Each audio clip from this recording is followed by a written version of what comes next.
Hey, everybody. All right, so I am a little bit late to my own live. I'm sorry. You all have gotten rowdy.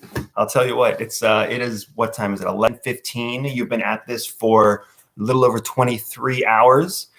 For those of you who are competing in Operation Real-Time Conspiracy, for those of you who are not, who have just tuned into the video because of the title or for some other reason, we are about to talk about threat reporting. You are actually watching this video after it has been used as part of a live spy training simulation known as Operation Real-Time Conspiracy.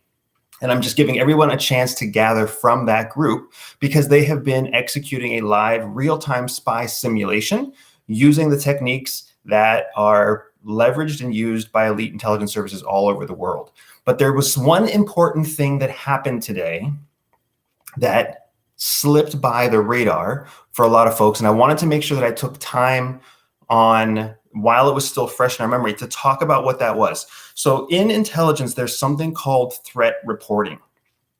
Threat reporting is any kind of reporting that has to do with a terrorist threat or some sort of civilian, non-combatant mass threat. It doesn't matter who you are. It doesn't matter who your enemies are. It doesn't matter who your friends are.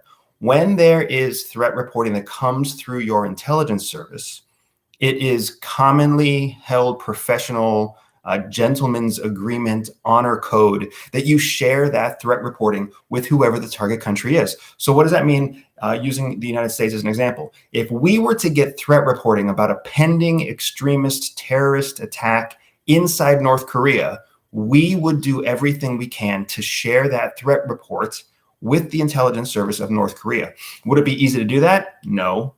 Would it happen quickly? Probably not. If it did happen, would the North Korean intelligence apparatus take us seriously? Probably not, but maybe they would. There is a moral obligation for all national security services around the world to invest their time and their talent and their energy into specifically protecting humankind, civilian non-combatants. We'll blow each other up all day long. We will hunt each other down in jungles, in deserts, anywhere you need to. We'll hide underwater with rebreathers, waiting for the perfect moment to kill each other, combatants. But we will not let a threat emerge against civilian targets without doing everything we can to try to share that threat reporting. That's what makes threat reporting so much different, or so much more different, whatever the proper English is. That's what makes it so different from typical intelligence reporting, where you invest a great deal of time into protecting the source, protecting the information, using it as an advantage. There is still source protection. There is still classification and need to know that goes along with threat reporting. But the idea, you give as much information as you can without violating the sanctity of the source or information about the source where that report came from. Now, in Operation Real-Time Conspiracy, the game that is going on right now, we just had new folks emerge on the leaderboard. And we've watched as a handful of folks have been fighting within just 1 or 2 points of each other for round after round. And then here in these last 3 to 4 rounds, we saw some rapid changes, some large changes. And what was happening is a little bit unfair. I know what's happening to you, all of you who are out there who are competing right now, whether you're the first one on the leaderboard or whether you're the 10th team on the leaderboard. You are experiencing task saturation. You are experiencing mental overload. You are experiencing an overwhelming amount of information and sensory overload. So I know what's happening to you, and it's happening to you by design. It is part of what a spy simulation is. You can see just how easily this happens, even in a digital environment. So imagine what it must be like in a physical environment. This is happening to you by design as part of the spy training simulation so that we can pressure test, we can challenge your critical thinking, your operational judgment, your ability to learn new technical skills, your ability to process information, identify subjective and objective information, and make sound decisions, prioritizations, and judgment calls from your own mental processing. All of this is happening on purpose. Don't feel bad about it. Some of you I know have commented on how you're used to being good at things, you're used to being good in class. Whatever your score is on that leaderboard, You stepped up to compete in this challenge. So there is nobody on that leaderboard right now, in my opinion, who is not doing well or who is making bad decisions or who is stupid or who is dumb. Everybody who is competing right now is learning something they had not previously known before they started Operation Real-Time Conspiracy. Now, where do I want to go next? There is one major step still ahead of us. And I want to go back to the topic of this video because we're talking about threat reporting. And for everyone who is participating in Operation Real-Time Conspiracy right now, especially for anyone who's just tuning into the video, you're welcome to stay if you want to hear this. But here's the deal. A threat report has crossed your threshold. You are in possession of a threat report. I sent it to you. I know exactly when it hit your inbox. I know exactly who opened it and who saw it. I have seen many of you reference it and many more of you gloss over it in the last few tasks as we've approached this peak, this pinnacle of the game. What I need you to do is take time to rest.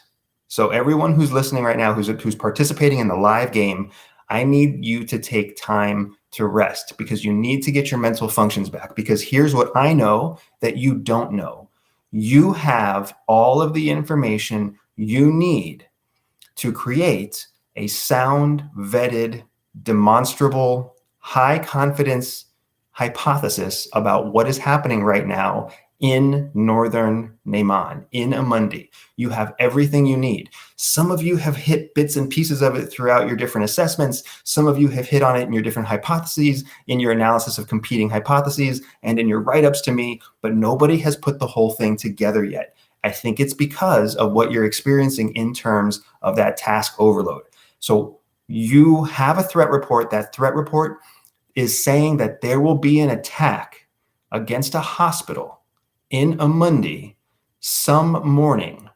Now, if we've seen a handful of attacks happen in rapid succession over the last 24 hours, it's not difficult to imagine which morning that attack could happen. And a hospital is one of the worst kinds of civilian targets to have hit by any kind of organization, any kind of hostile group.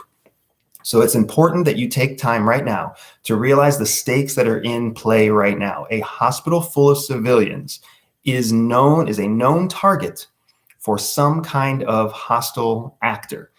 There is a threat report on the table, and you have everything you need to be able to understand and preempt that attack from happening.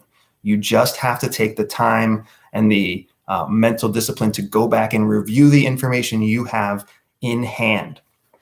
So that's what we're going to do. It is 11:22 on Friday night, the night after Thanksgiving. I am not talking to anyone again for the next 8 hours.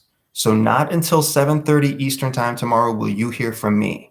I want you to take that time. I want you to rest. I want you to recuperate. I want you to review some of the information that you've had, because tomorrow, starting at 7:30, you will see me reach out to you again and start pressing you to come up with the final solution to what is happening so you and I and all of the Rowett Intelligence Service can prevent this civilian attack on a hospital in the north. We have to do this together. This is where it all comes down. It doesn't matter what happens to our assets in the field. It doesn't matter what happens to us. If we let civilians die at the hands of bad guys, we have failed in doing our job. We can't let that failure happen.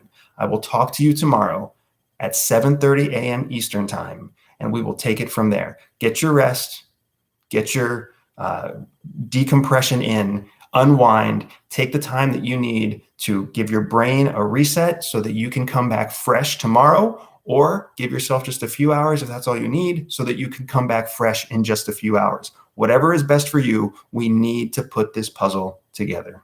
Godspeed, Everyday Spy.